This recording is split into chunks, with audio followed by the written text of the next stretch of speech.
Grabe mga talanda, sobrang init sa labas. So, ayun po. Umaga pa lang dito.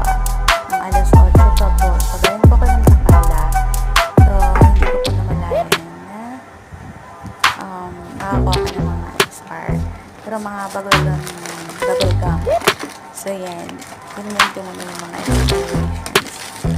At habang nilagay na kalagi ko, puros ko mga chichula at saka may mga alcohol.